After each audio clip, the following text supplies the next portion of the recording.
আপনাদের Islamic deposit product এবং loan product এগুলো কি অলরেডি চালু হয়েছে? মোদারাবা ক্লাসিক সেভিং অ্যাকাউন্ট, মোদারাবা উইমেন্স সেভিংস অ্যাকাউন্ট গচ্ছিত আমানতের মুনাফা মাসিক ভিত্তিতে প্রদান করা হয়। একজন ডিপোজিটার কেন স্ট্যান্ডার্ড ব্যাংকে টাকা রাখবে? এই জন্য যে আমরা ইসলামী ব্যাংক হিসাবে আমরা মানুষের মন জয় করতে পেরেছি। আমরা কাউন্টার অবাধা কাউন্টার প্রত্যেকটি আমাদের কাস্টমারকে টাকা দিতে আমরা সক্ষম হয়েছি। স্ট্যান্ডার্ড ব্যাংক আপনারা কোন ধরনের লোন প্রোডাক্টের উপর এখন বেশি জোর দিচ্ছেন? আমরা এসসিবি বা সিএসএমই এর উপর আমরা জোর দিচ্ছি। আপনাদের স্ট্যান্ডার্ড ব্যাংকের আসলে সবচেয়ে বেশি স্ট্রেংথটা কি? হিউম্যান রিসোর্স কোয়ালিটি, আমাদের সার্ভিস। অনেক ব্যাংকই এখন ডিফল্ট লোনের ক্রাইসিসে আছে। স্ট্যান্ডার্ড ব্যাংকের 27% প্রায় লোন আমাদের খেলাপি। গত 3-4 মাসে 937 কোটি টাকার মতো খেলাপি বিনিয়োগ আমরা কমাতে সক্ষম হয়েছি। আমরা বন্ড ইস্যু করব, বন্ড ইস্যুর মধ্যে আমরা আমাদের ক্যাপিটাল রেজ করে আমরা ব্যবসা বাণিজ্যটাকে আরো সম্প্রসারিত করব। এই বছর শেষে আসলে আপনাদের প্রফিটের উপর কি ধরনের ইম্প্যাক্ট পড়বে? ডিসেম্বরে আমরা একটা ভালো রেজাল্ট করতে পারবো। কেন ক্রেডিট গ্রোথ কমছে এবং এটা বাড়বে কিনা? কিছু কিছু ব্যাংক আছে তাদের পর্যাপ্ত পরিমাণ ডিপোজিট রয়ে গেছে, কলকারখানা বা ইন্ডাস্ট্রিতে বিনিয়োগ না করে তারা বন্ডে বিনিয়োগ করছে। আমার বিশ্বাস পলিটিক্যাল গভর্নমেন্ট আসলে বিনিয়োগ এটা আস্তে আস্তে করে যে মন্দা সেটা আস্তে আস্তে কেটে যাবে। কারেন্ট বিলটা দিও। নিও হাতে যখন নিও তখন বিল পে, ফান্ড ট্রান্সফার অথবা সেভিংস সবই হবে টেনশন ফ্রি।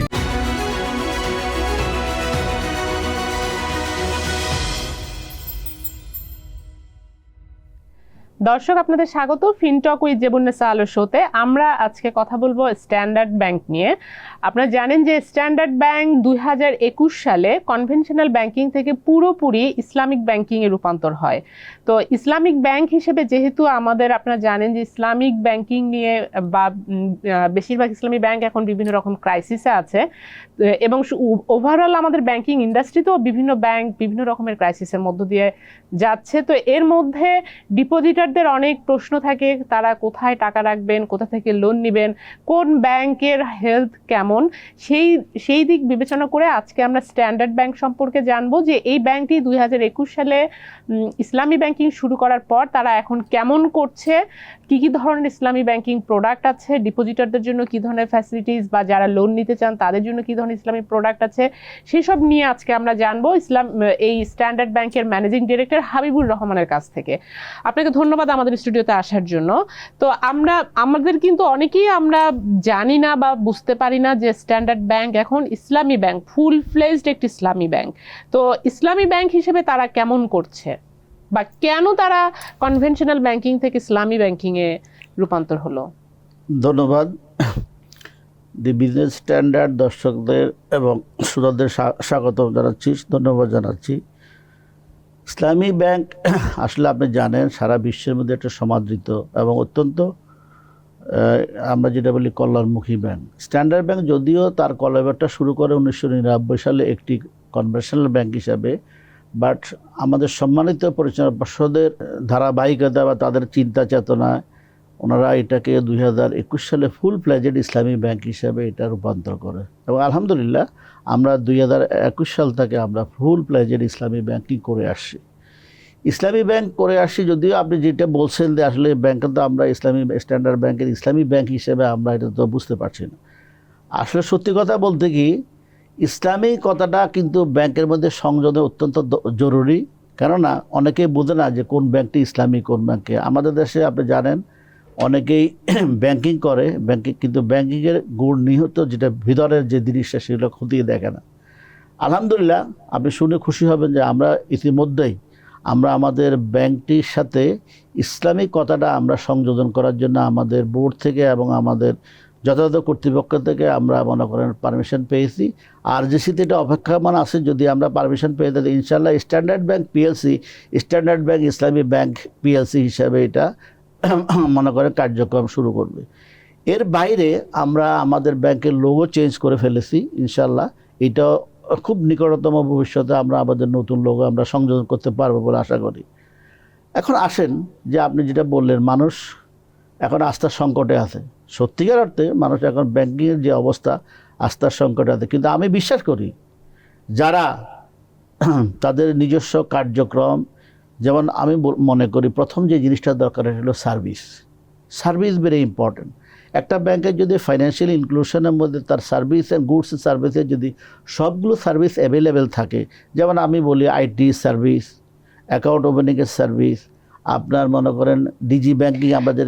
আপনি একটু যদি থামিয়ে দিয়ে, আপনি বললেন যে ইসলামী ব্যাংকের, আপনি স্ট্যান্ডার্ড ব্যাংকের ইসলামিক শব্দটি আপনারা যুক্ত করছেন, কিন্তু আপনাদের ইসলামিক ডিপোজিট প্রোডাক্ট এবং লোন প্রোডাক্ট এগুলো কি অলরেডি চালু হয়েছে? মানুষ কি চাইলেই এখন এই ধরনের কি ধরনের প্রোডাক্ট আছে আপনাদের? আমাদের বেশ কয়েকটি প্রোডাক্ট আছে, যেমন আমাদের ডিপোজিটের প্রোডাক্ট মধ্যে উল্লেখযোগ্য যেটা রয়ে গেছে মুদারাবা ক্লাসিক সেভিং অ্যাকাউন্ট, সবার জন্য সমাদৃত, মুদারাবা বন্ধন সেভিং অ্যাকাউন্ট, মুদারাবা উইমেন্স সেভিংস অ্যাকাউন্ট নারীদের জন্য, এবং মুদারাবা 10 টাকা অ্যাকাউন্ট এদের সুবিধাবঞ্চিত প্রান্তিক পর্যায়ে গ্রাহকের জন্য।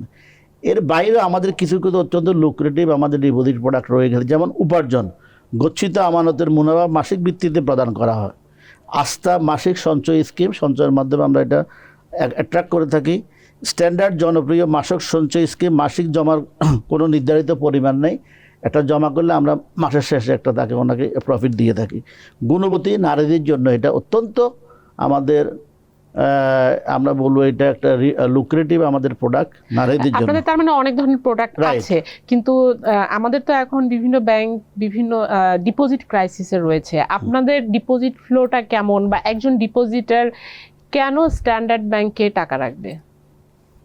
ধন্যবাদ। আসলে আমাদের ডিপোজিট ফ্লোটা আলহামদুলিল্লাহ আমরা মনে করি অনেকের চেয়ে ভালো, এই জন্য যে আমরা ইসলামী ব্যাংক হিসাবে আমরা মানুষের মন জয় করতে পেরেছি, মানুষের আস্থা আমরা কুড়াতে সক্ষম হয়েছি। কিভাবে? আমাদের সার্ভিস, আমাদের মনে করেন গুড গভর্নেন্স, আমাদের কর্পোরেট কালচার, আর সর্বোপরি আমাদের পর্ষদের মনে করেন একটা যে মনে করেন সুন্দর বোঝাপড়া, সেটা আমাদের মধ্যে রয়ে গেছে, যার কারণে আমরা মানুষকে যখন আমরা অ্যাপ্রোচ করি ডিপোজিট রাখার জন্য বা বলি, মানুষ তখন আমাদেরকে বিশ্বাসের সাথে আস্থার সাথে আমাদের এখানে ডিপোজিট রাখে। এছাড়া আপনারা হয়তো জেনে থাকবেন যে গত 2-3 বছরে যে মনে করেন ডিপোজিট উইথড্রলের যে একটা ক্রাইসিস চলছে বিভিন্ন ব্যাংকে, স্ট্যান্ডার্ড ব্যাংকে আজ অবধি কিন্তু কোনো আমরা কাউন্টার ওভার দ্য কাউন্টার প্রত্যেকটি আমাদের কাস্টমারকে টাকা দিতে আমরা সক্ষম হয়েছি। This is our credit. এছাড়া আমাদের মনে করেন সার্ভিস, আমাদের যে ইসলামী ব্যাংকিং ধারাবাহিক যে প্রোডাক্টগুলো আছে, এগুলো আমরা মনে করেন সবার কাছে সমাদৃত করার চেষ্টা করছি। অ্যাপার্ট ফ্রম দ্যাট আমি যেটা বলেছি যে আমরা ইসলামী কথাটি আমরা আমাদের ব্যাংকের সাথে আমরা ইনক্লুড করার চেষ্টা করছি এবং আমাদের লোগো চেঞ্জ করাছি। আমাদের সবচেয়ে আরেকটা, আপনাদের স্ট্যান্ডার্ড ব্যাংকের আসলে সবচেয়ে বেশি স্ট্রেংথটা কি? আমাদের স্ট্রেংথ হলো আমাদের হিউম্যান রিসোর্স কোয়ালিটি, আমাদের সার্ভিস, এই দুটো জিনিস অত্যন্ত। আপনাদের কত ব্রাঞ্চ আছে সারা দেশে? আমাদের 138টা ব্রাঞ্চ সারা বাংলাদেশে রয়ে গেছে। আচ্ছা, তো আপনারা অনেক ব্যাংকই এখন ডিফল্ট লোনের ক্রাইসিসে আছে, এক্সপানশনের ক্ষেত্রে, বিজনেস এক্সপানশনের ক্ষেত্রে ক্যাপিটাল নিয়ে শর্টফলে রয়েছে। এই ইন্ডিকেটরগুলো একটা ব্যাংকের হেলথের জন্য খুব বড় ইন্ডিকেটর এগুলো।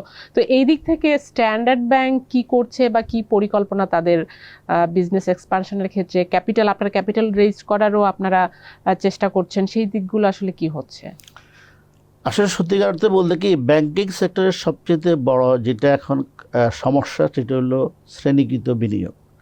আপনি হয়তো ডিফল্ট লোন, আমরা শ্রেণীকৃত ঋণ যেভাবে বেড়ে গেছে গত 3-4 বছরে, সত্যিকার এটা ব্যাংকিং সেক্টরের জন্য একটা অশনি সংকেত।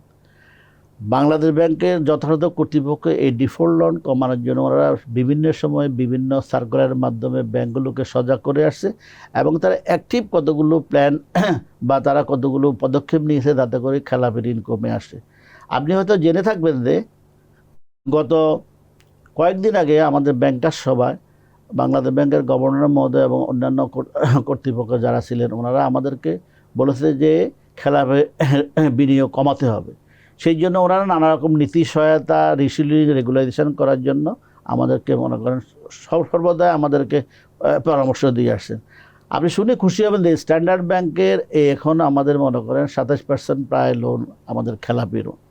আমরা এই বছর আমরা প্রায় গত 3-4 মাসে 937 কোটি টাকার মতো খেলাপি বিনিয়োগ আমরা কমাতে সক্ষম হয়েছি ক্যাশ, এবং ইনশাল্লাহ বাই ডিসেম্বর আমরা নীতি সহায়তার আলোকে আমরা প্রায় আমাদের 2000 কোটি টাকা আমরা মনে করেন এই খেলাপি ঋণ আমরা কমিয়ে আনবো। এতে করে আমাদের মনে করেন মোট খেলাপি ঋণের পরিমাণ একটা মিনিমাম পার্সেন্টেজ মনে করেন 10-12তে চলে আসবে আশা করি। আরেকটি কথা যেটি আপনি বললেন আসলে ক্যাপিটাল বাড়ানোর ব্যাপারে, এটি অত্যন্ত জরুরি, কারণ ক্যাপিটাল যদি বাড়ানো না দেয় মিনিমাম, তাহলে আমাদের ব্যবসা বাণিজ্য সম্প্রসারণ করা কষ্টকর হয়ে যায়। সেই জন্য আমরা সিদ্ধান্ত নিয়েছি আমরা বন্ড ইস্যু করব, বন্ড ইস্যুর মধ্যে আমরা আমাদের ক্যাপিটাল রেজ করে আমরা ব্যবসা বাণিজ্যটাকে আরো সম্প্রসারিত করব। ওকে, আপনারা কি বন্ড ইস্যু করার প্রসেসের মধ্যে আমরা আছি, ঢুকেছেন জি অলরেডি? জি। এবং আমরা এখন দেখি যে ওভারঅল ব্যাংকিং সেক্টরে যদি আমরা দেখি যে প্রাইভেট সেক্টর ক্রেডিট গ্রোথ অনেক কম, 6% লেভেলে। তো এটা কেন হচ্ছে? বেশিরভাগ ব্যাংকই আমরা দেখছি যে লেন্ডিং ক্যাপাসিটি লস করে ফেলেছে এটা হাই ডিফল্ট লোনের জন্য। তো এটা ওভারঅল ইন্ডাস্ট্রি পার্সপেক্টিভে আপনি কি দেখছেন নিয়ার ফিউচারে আসলে কেন ক্রেডিট গ্রোথ কমছে এবং এটা বাড়বে কিনা, বা স্ট্যান্ডার্ড ব্যাংক নিজেও লেন্ডিং ক্যাপাসিটির জায়গা থেকে তারা কেমন করছে? ল্যান্ডিং করার জন্য যেটা অপরিহার্য সেটা হলো ডিপোজিট। আপনি জেনে থাকবেন যে ডিপোজিট অনেক ব্যাংকের এখন ডিপোজিট কিন্তু বাড়ছে না। কারণ কি, ডিপোজিট বেড়ে থাকলেও শ্রেণীকৃত বিনিয়োগের কারণে তাদের ডিপোজিট কম হওয়ার কারণে তারা কিন্তু কাঙ্ক্ষিত লক্ষ্যে বিনিয়োগ করতে পারছে না। আপনি ইন্ডাস্ট্রি গ্রোথ যদি দেখেন 6 থেকে 7% গ্রোথ হয়, কিছু কিছু ব্যাংক আছে তাদের নেগেটিভ গ্রোথ বা কোনো গ্রোথে নাই। এটার একমাত্র কারণ হচ্ছে শ্রেণীকৃত ঋণ বাড়ানো। নাম্বার 2, আপনি হয়তো জেনে থাকবেন যে কোভিডের পরে মানুষদের রিপেমেন্ট বিহেভিয়ারটা, টাকা পরিশোধ করার ব্যাংকের কিন্তু মানুষের একটু বিহেভিয়ার চেঞ্জ হয়ে গেছে। এটার জন্য মানুষ ব্যাংকে টাকা নিয়ে এখন টাকা দিতে চায় না। এছাড়াও আমাদের আইনগত কিছু দুর্বলতা রয়ে গেছে, আমাদের ফলো আপ মনিটরিং দুর্বলতা রয়ে গেছে। মানুষের মধ্যে একটা জিনিস কাজ করে আমাদের সম্মানিত কাস্টমারের মধ্যে, যে ব্যাংকে টাকা নিলে বোধহয় দেওয়া লাগবে না। এই যে একটা কালচার তৈরি হয়ে গেছে এবং অনেক কাস্টমার টাকা নিয়ে বাইরে এটা মনে করেন পাচার করেছে, বাইরে মনে করেন বাড়িঘর কিনেছে, যার কারণে এখন আমরা মনে করেন ডিপোজিট ক্রাইসিসে আছি। তারপরেও কিছু কিছু ব্যাংক আছে তাদের পর্যাপ্ত পরিমাণ ডিপোজিট রয়ে গেছে, কিন্তু তারা বিনিয়োগ না করে বন্ডে বিনিয়োগ করছে। ইনভেস্টমেন্ট না করে মনে করেন যেমন কলকারখানা বা ইন্ডাস্ট্রিতে বিনিয়োগ না করে তারা বন্ডে বিনিয়োগ করছে। এই জন্য করছে যে এখানে বিনিয়োগটা সিকিউর, নিরাপদ এবং খুব তড়িৎ গতিতে এখান থেকে মনে করেন মুনাফা পাওয়া যায় বা রিটার্ন পাওয়া যায়। কিন্তু এটা প্রোডাক্টিভ সেক্টর না, এটা তো আসলে আপনার ইকোনমিতে কন্ট্রিবিউট করছে না। এর বাইরেও পলিটিক্যাল একটা মনে করেন কারণ রয়ে গেছে, যেহেতু আপনি জানেন যে গত 1 বছর যাবত আমাদের দেশে পলিটিক্যাল একটা আনস্টেবিলিটি রয়ে গেছে। আমার বিশ্বাস অদূর ভবিষ্যতে পলিটিক্যাল গভর্নমেন্ট আসলে বিনিয়োগ এটা আস্তে আস্তে করে যে মন্দা সেটা আস্তে আস্তে কেটে যাবে এবং ব্যাংকিং সেক্টরকে আরও সচলভাবে কাজ করবে বলে আমাদের বিশ্বাস। স্ট্যান্ডার্ড ব্যাংক আপনারা কোন ধরনের লোন প্রোডাক্টের উপর এখন বেশি জোর দিচ্ছেন? আমরা আসলে এখন আমরা যেটা দিচ্ছি এটা সব ব্যাংকেই করে থাকে। এসসিবি বা সিএসএমইর উপর আমরা জোর দিচ্ছি, আমাদের গার্মেন্টস এক্সপোর্ট ব্যবসাটাকে আমরা জোর দিচ্ছি, নন ফান্ডেড বিজনেসের আবার ট্রেডিংটাকে আমরা করছি। এখন আমরা আসলে সত্যিকার অর্থে আমরা লং টার্ম ফাইন্যান্স যেটা আমরা বলি ইন্ডাস্ট্রিয়াল লোন বা মনে করেন ক্যাপিটাল, এগুলোর জন্য আমরা ক্যাপিটাল মেশিনারির জন্য আমরা লোন ওইভাবে দিতে পারছি না। কারণ কি, এটা আমরা দেখছি, আমরা ওয়েট করছি যে আসলে আমাদের রাজনীতিক একটা স্থিতিশীলতা আসলে আমরা ইনশাল্লাহ একটা পদক্ষেপ নিয়ে যাতে করে আমাদের লং টার্ম ইনভেস্টমেন্টটা বেড়ে দেয়। আপনাদের কি কোনো প্রজেকশন আছে যে এটা তো অলরেডি আমরা ডিসেম্বর মাসে এসেছি, আগামী বছরে আপনারা ডিপোজিট গ্রোথ বা লোন গ্রোথ বা প্রফিট এসবে কি কোনো টার্গেট আছে যে আপনারা কত পার্সেন্টে নিতে চান? প্রত্যেকটি ব্যাংকের টার্গেট থাকে।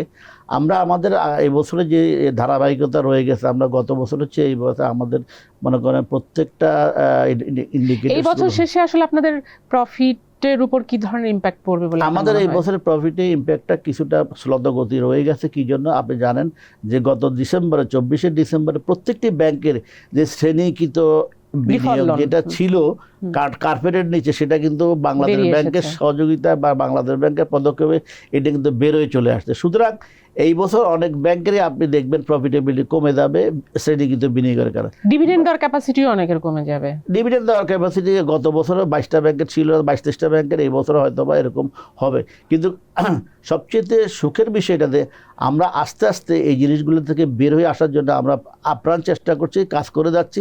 আমরা বিশ্বাস করি ডিসেম্বরে আমরা একটা ভালো রেজাল্ট করতে পারবো ইনশাআল্লাহ। তারপরে আপনাদের কি মানে আমি যদি বলি যে ডিপোজিটের গ্রোথ আমরা 7%, 8% বা লোন গ্রোথ আমরা কত পার্সেন্ট, এরকম কোন আপনাদের প্রজেকশন আছে যে আমরা কি করতে চাই? আমরা প্রজেকশন করে থাকি at the beginning of the year.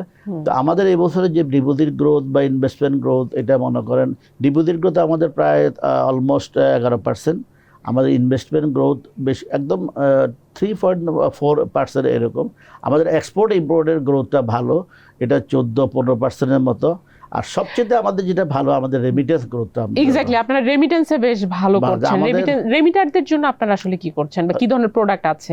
রেমিটেন্সের জন্য প্রোডাক্ট আমাদের যেই অ্যাজ ইউজুয়াল যে প্রোডাক্টগুলো আছে সবগুলো আমরা যারা এক্সপেক্টিভ যারা আছে ওরা ওগুলো ভোগ করতে পারে, নিয়মকানুন একই রকম। শুধু আমরা একটা করে থাকি, যেটা আমাদের এক্সপেক্টিভ যারা আছে এদেরকে আমরা আমাদের সার্ভিসটা আমরা এনশিওর করে থাকি যে আপনি আপনার টাকা পাঠালে, যেমন আমাদের দুটি এক্সচেঞ্জ হাউস আছে, একটি হলো ইউকেতে আরটা আছে ইউএসএ আমাদের 7টা ব্রাঞ্চ আছে। আমরা এই আমাদের 7টা ব্রাঞ্চের মাধ্যমে আমরা রেমিটেন্স আর্ন করে থাকি। এবং অ্যাজ ইউজুয়াল আমরা মনে করেন আমরা 20টা মনে করেন আমরা 17-18 নম্বরের মধ্যে আমরা রেমিটেন্স আর্নের মধ্যে আছি। এই রেমিটেন্সের মাধ্যমে আমরা আমাদের এনসি পেমেন্টটাকে আমরা ত্বরান্বিত করতে পারি, আমাদের সুবিধা হয় এর মাধ্যমে। ওকে, তো ধন্যবাদ আপনাকে আমাদেরকে সময় দেওয়ার জন্য। ধন্যবাদ টিভিএস কে এবং আমাকে আমন্ত্রণ জানার জন্য। ধন্যবাদ শ্রোতা দর্শকদেরকে। বাবু টিউশন ফিসটা দিও। নিও। হাতে যখন নিও তখন বিল পে, ফান্ড ট্রান্সফার অথবা সেভিংস সবই হবে টেনশন ফ্রি। দর্শক, আপনারা দেখলেন যে আসলে আমরা এক এক সময় এক একটি ব্যাংকের হেলথ এবং তারা নিজেরা তাদের ব্যাংক নিয়ে কি বলছে, যেটা ভিউয়ার্সরা তাদের ডিসিশন নিতে পারেন এই শো থেকে, যে আসলে তারা কোন ব্যাংকে চুজ করবেন। তো আমরা আজকে স্ট্যান্ডার্ড ব্যাংক সম্পর্কে জানলাম যে এই ব্যাংকটি কেমন করছে, রেমিটারদের কি আছে, রেমিটারদের জন্য কি করছে, ডিপোজিটারদের জন্য কি আছে এবং কিভাবে তারা ইসলামী ব্যাংকিং করছে। তো এই ছিল আজকে আলোচনার বিষয়। দর্শক, আমাদের সঙ্গে থাকবার জন্য আপনাদেরকে ধন্যবাদ এবং আমাদের প্রোগ্রামটি যদি ভালো লাগে তাহলে লাইক দিবেন, শেয়ার করবেন।